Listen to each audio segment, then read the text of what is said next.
Hello and welcome back to the Mind and Money podcast. I'm Sherry, a financial coach. And I'm Val, a financial planner. And this topic came up for me, but then I didn't say anything. And it was hot on Sherry's brain. So I'm glad that she did say something.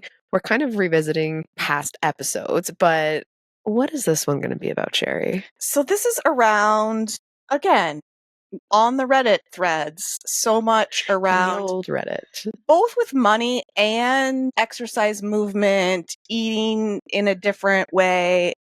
Like the big thing is, how do you motivate yourself to do the things you don't really want to do, but you know you need to do them and you genuinely want to do them because of how it's going to impact your life? And I think I've responded to like at least half a dozen of them because I'm like, ooh, I can help. Here are the things that have helped me. I love that. The money and the health and fitness side, because basically it's like find ways to make things easy. And it's all about understanding your brain, understanding your motivation, and understanding what the biggest hurdles are that get between you and the change that you want to see. And for brains in general, I believe, but especially so for ADHD brains, the biggest thing is the task initiation. Actually going from want to do this thing to I've started to do this thing. Mm-hmm. And I know, is that something that you feel is a challenge for you, either in your business or your personal life?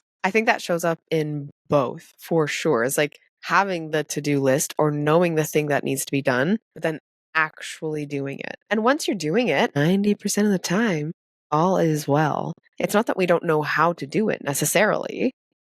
It's just pivoting from it's on the list, I know it's there, to action. So one thing I've used is like yes lists, setting a timer, being like, I'm going to get this done in this time. Okay, yes list. What, like go back. Okay, lists. Recently, I was digital, but then I went to paper. So at the beginning of the week, I'll have a list of the things, personal and business, that I need to get done. And through the week, things are coming off and being added. But yesterday with the personal side, I said to myself, just do 5. But then totally got the dopamine of like, I'm going to do more. I'm going to do more. So that is very satisfying to me. And then I'll remake the list and throw out the old one, which is also like a bit of a during the week ceremony during the week or weekly. Like, so there's the weekly list, but then there's also the daily list. So there's the big list, but then there's also things like, did I drink my water? Did I take my vitamins? And is this in a journal? Is this in a sticky note? Is this visual? So it is visual. There's a book, like a journal that has the big one. The daily is a sticky note. So then I can take it off of the big one and like put a fresh one on. Yeah.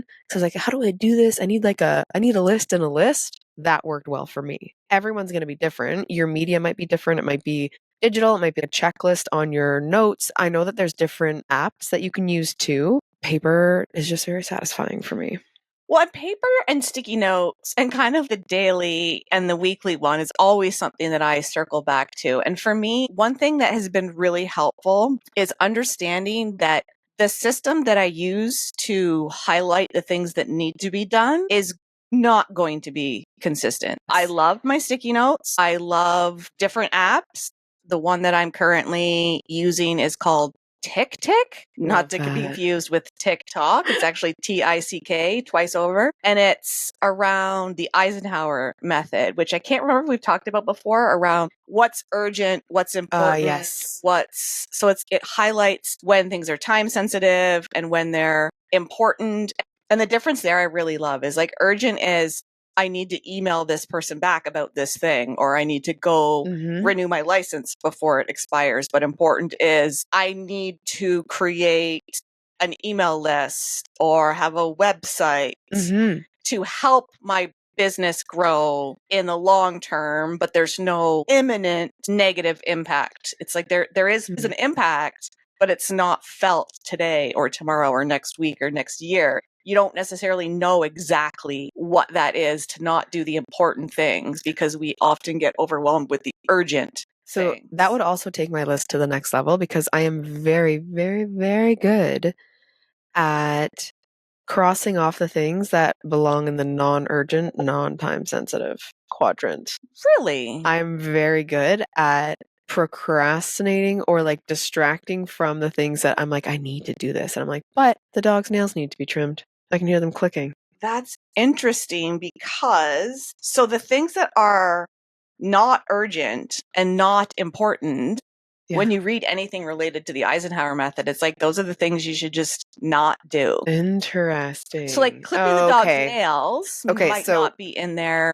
It's like maybe there will be a time when it becomes urgent, yeah, but it's not. So it's maybe it doesn't perfectly fall in there. well, and then there's the urgent and unimportant thing. So again, I want to call clipping the dog's nails unimportant, but those are the things that it suggests that you delegate Interesting. or like outsource, and finding ways to like focus only on the important things and not spend as much of your time on the unimportant things. And I like that it sends notifications, and it's also got a habit tracker component of it. But I also, so it's kind of like app, spreadsheet, sticky notes, a circle of. Yes. But I also think an important piece of this puzzle for folks with ADHD is yes, finding the task initiation. And I love what you do where it's like, how do I get started? And for me, that often happens a lot of times with running, especially if it's not suitable outside to run. Yeah. And it's a treadmill or an indoor track run. It's like, so for an indoor track run, I'm like, I just need to put my shit in the bag and leave the house. Yeah. And sometimes it's like, I just need to do X number of minutes, X number of laps. I just need to get started. And most of the time, if it's like, I'm just going to run for 20 minutes. Yep. And then I get there and I'm in it. And I'm like, no, the actual plan was to run for an hour. So I'm here now. I might as well just keep going, even though it feels like watching paint dry or run around in circles or on a treadmill.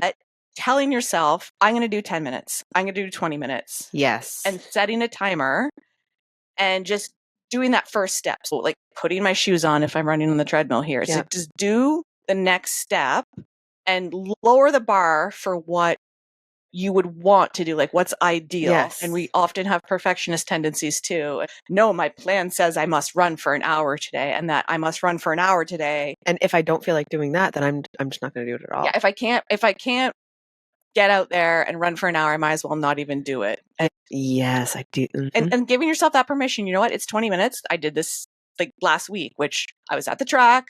I was supposed to run for 45 minutes. I was 20 minutes in. I'm like, I'm done. Yeah, but you still celebrate the 20 minutes. And I got in the car and I came home, and Jason, it was the day Jason was off work. He had some time off over the holidays, and he's clapping for me. And I immediately go to, oh, don't clap because I didn't. He's like, but you still did the thing. I'm like, oh yeah, I still did the thing. So yes, it's like if you had the goal of like decluttering your home in 2026, start with a closet, start with a drawer, set a timer, like don't overwhelm this, break it down. So yeah, if the goal is doing a workout on YouTube, what are your barriers? Is it like, oh, well, I have to clear the space, or oh, I have to go downstairs, or just go and do it. Set a timer. When it comes to things like that, though, one of the barriers that I hear come up a lot is spending 20 minutes selecting the workouts to do. This is, circling back to the workout part of it, and what makes things easier for me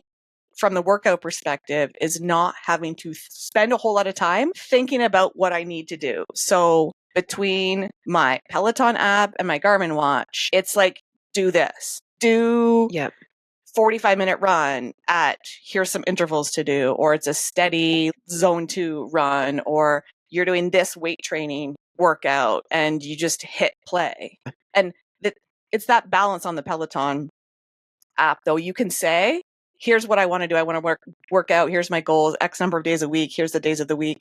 And if it's like a full body workout day, and you say you want to be able to work out from half an hour to an hour long, it'll say, here's the top pick. But then you can go into it and say, okay, here's one for 20 minutes, for 30 minutes, for 45 minutes. Right. So then it's kind of the perfect blend for ADHD brains. It's like, I'm telling you what to do, but you've still got some decision within that, but it's not 3,000 workouts that fall within these requirements. So you're able to choose, but you're not overwhelmed. And with options. If you don't have that tools, I feel like a way to kind of create that for yourself is looking at it one day a week and planning it. I mean, like, this is the one that I want to do. It's like meal prepping. take the time, make the plan. So then when the time comes, you don't have to make the decision. The decision has been made by you for you. And a lot of times do planning that even the day before. So if planning for the week feels like too much, planning the day ahead to be like, it's part of my shutdown at the end of the day, pick which workouts I'm going to do tomorrow. And maybe that's a self-selecting for yourself. Like, I want to do 45 minutes, but maybe like 30 is going to be the option. I only have a window to do 30. So having that, a few options, but not all of YouTube to do it. And one thing I also realized too, and this was just a last year thing, where our productivity will significantly change from day to day. And there are days when we're like, fucking right, I knocked everything off of my to-do list. I am on fire. And then you're making your to-do list for tomorrow and your brain thinks, on fire today, on fire tomorrow. I'm going to do all of these things. But the thing I noticed is when I have those days where it's like,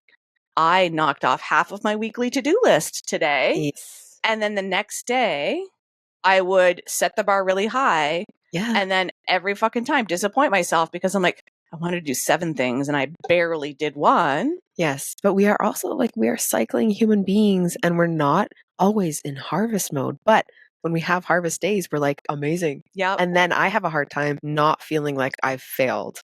So I really started to adjust the expectation. When I have these really good days, I've started to shift, be like, okay, what are the absolute musts tomorrow? And those are, like, that's my to-do list. And then maybe I add a few things, or like, here's the need to, here's the optional if I choose to, but giving myself permission. Like good, better, best. Yeah, exactly. And giving myself permission to be like, no, if you need a day where you're doing your client meetings and maybe that's it, or you're posting something, like one thing, and figuring out what you need to do, and then not beating yourself up for not having another day of like, woohoo. So I think the term that I saw was minimal viable progress. So what do you need to do to continue to maybe not necessarily move things forward, but like, what do you need to do to not drop any balls tomorrow or today? If that's the headspace you're in. And it's okay. It's okay to have those days. And when we don't have those days and we continue to try to push through,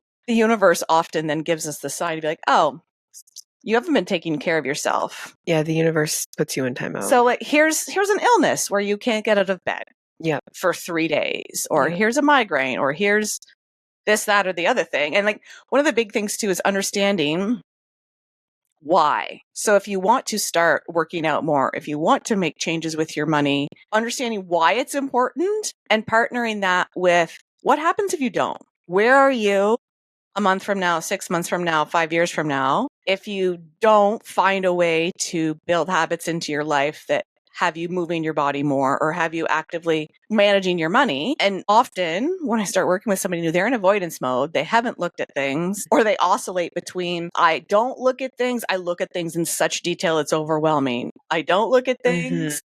I detail every transaction for the last 6 months, and finding somewhere between that.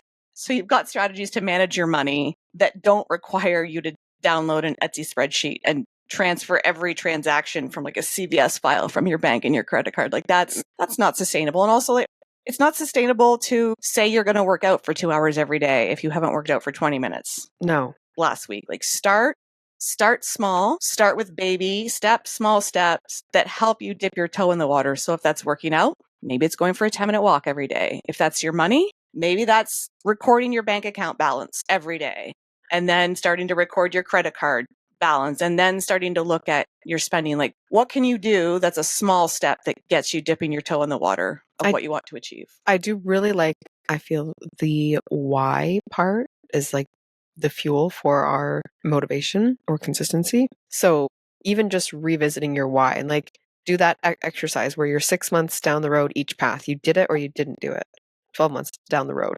And just remind yourself of like, why am I doing this? Why do I want to do this? And on the health and fitness side of it, there's so much out there around, I'm working out for my summer body, for my bikini body, this. It's like, no. I'm working out because I want to be strong, and I want to be able to get myself up off the toilet in decades to come. Like, I'm moving my body to not become immobile, because that's scary shit. And it's not about how my body looks. It's about how my body feels. And it's important that it feels good and continues to feel good because we're not getting any younger. No, keeping your abilities. Yeah. So that's our pieces on motivation, taking initiation, getting it started, breaking it down. Set the bar low, friends. Set the bar low just to get you entered into that thing that you want to make changes with. And be your own best friend. Like, cheer yourself on when you do get those things done. That's a huge thing too. I said that to a girlfriend recently. Would you talk to yourself, or would you talk to somebody that you cared about the way that you were talking to yourself in your head? And we are assholes to ourselves, and maybe make 2026 the year you stop. I think even just be aware of what's going on in your head. That is like the first step, is catching the things. Yeah. And then correcting them, being like, whoa, that's not how we talk to each other. Because our minds are powerful as fuck. And when we think something and believe something, we create it, and we find ways to make create it true. That reality we're thinking of. And if you do me a favor, next time you go out, or if you're out driving now or walking, look for yellow cars, because they're in your mind. You're going to see way more yellow cars. Your reticular activation system. Damn, those are RAF. It's essentially the fish net that's in your brain. And if you're fishing for sharks versus minnows, you would have a different size net. So when you're looking for things in life, that is what your net is going to catch. Ooh. So if you're looking for good things, yellow cars, positive things, or if you're like, I suck, this is the worst, that's what your net is going to catch out there and bring to you and be like, here's what you asked for. Here's what I fished for. Reassurance that you sucked. Yep. Or you've got some big goals for your money or your business this year, and you believe that you're going to be able to hit that new revenue goal, or you believe that you're going to be able to pay down your debt, or then the universe is like, oh. And when the universe sees too that, oh, she's starting to do things to improve her health and fitness, she's starting to do things to improve her finances, and she's looking and believing for these opportunities, let me send her some. The universe also says, I'm going to throw a couple challenges at you. We'll see if you stay on track. Yep. Yeah. And knowing that you can do the things and building that belief in yourself, it's like that. I want to find motivation to do the thing. It's like, well, motivation is complete bullshit. For ADHD brains, motivation is extra bullshitty, because the action starts to solidify the belief that we can do things. And then when we start to see the impact of those actions, it's like, then the motivation starts to come. It's like, if you just sit here waiting for motivation to do something, it's not going to land in your lap. It's not coming. So believing, taking action, it's all pieces of the puzzle to help you work towards changes in 2026. We hope that we've inspired you to be a little nicer to yourself, set some small steps to help you move towards that thing you want this year. I'd love to hear in the comments what's something you're working towards this year, because that accountability, and I'd love to cheer you on as well, because I love being able to help people believe in themselves, because self-belief is so fucking important. Oh, so very, very important. So cheers to smashing those things you want to do and not beating yourself the fuck up all the time. Thanks for being here, and we can't wait to see you next time on the Mind and Money Podcast.